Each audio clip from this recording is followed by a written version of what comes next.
So I just want to brief you on an incident that took place on Galhat Drive a little before 6 o'clock this morning. We received a 911 call from a female indicating that she needed help. She wasn't able to communicate specifically what she needed or what the problem was. But we did arrive up there a short time later. When the officers arrived on scene, they could hear someone inside asking for help. At that time, they forced entry into the apartment, made their way to an upstairs bathroom where they encountered a male and a female. The male was stabbing the female. Officer Brian Carnes, who was the first officer to make it to the bathroom, fired several rounds from his pistol, striking the male and stopping the immediate threat. The female, she was transported to Mercy Hospital, where sadly she passed away. The male did die at the scene. At this point, we have handed off the investigation to the Ohio Bureau of Criminal Investigation. They'll be handling it from this point forward, and I think you guys have the information for their public information officer.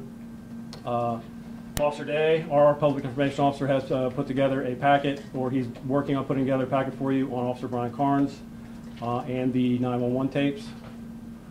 There is body cam footage that when the Ohio Bureau of Criminal Investigation, prosecutor's office, and everyone involved deems appropriate, we will release that. At this point in time, if you will try to answer some of your questions and go from there. How do you spell the officer's name?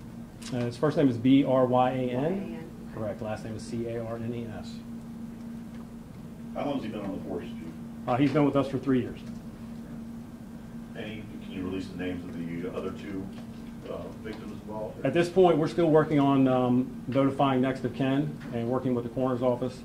So when we've had an opportunity to make the notifications that we need, we'll release the names to you. And any other questions you may have about them, we'll release that to you as well. Do you know, did they both live there, or did one of them I'm not live there? certain. Can you say what the relationship was?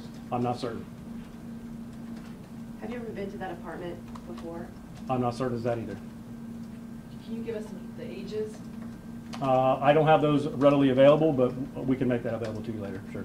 I'll have Officer Day give that to you. Was there anyone else in the residence at the time? Any children? Not that I'm aware of. Can you tell us what that residence is like? It's not, is it a townhome? It is a townhome. I called it an apartment, but it is a townhome. It's on the first floor, and he had to go up. That's my understanding, Okay. yes. Where would it hear? I'm sorry, townhome or condo? Are they condominiums? Is that what? I think the word townhome and condominium are kind of used But definitely not together. an apartment. Right now, I refer to it as an apartment, but it's definitely a condo. Have your own private entrance, not a shared. There's not a shared or a common entryway. You said Carnes has been with you for 3 years. Is this his first job?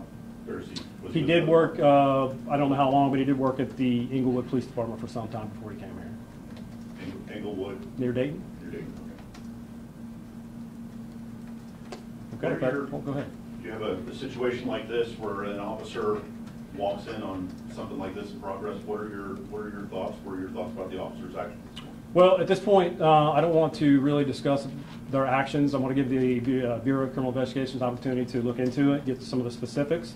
But my concerns are with the officers involved. This is a very traumatic incident for the officers. We brought in some teams to try to address that and make sure that they're taken care of. They will be put on administrative leave pending the outcome of the investigation. But yeah, this is a very traumatic event for the officers involved and for everyone involved. It's a sad day, and we just want to make sure we take care of our officers and anyone else for that matter that this directly impacts. Sorry if I missed it. Was he the only officer on scene at the time? There was another officer with him, as a supervisor, and Aaron Maynard. He's a sergeant. And He was with him at the steps, that is is that correct? That is correct. Okay. They were both together. You said they forced entry into the condo. Did they have to force entry also into the bathroom, or was that door already open? The door was closed. I do believe Officer Carnes forced entry into the bathroom as well. And then at the time, was the guy, was he actually stabbing the woman at the time when the officer made entry? When the officer attempted to make entry into the bathroom, he saw that the male was actively stabbing the female, and that's when he took action to stop the threat. How many times that she was stabbed? I'm sorry, was he dead at the scene? He died at the scene. That is correct. Yes, sir. You know what kind of weapon he was using to stab the woman? I'm not sure. And what hospital did she die in? She went to Mercy. She was transported to Mercy Fairfield. Yes. Okay, if that's all you have.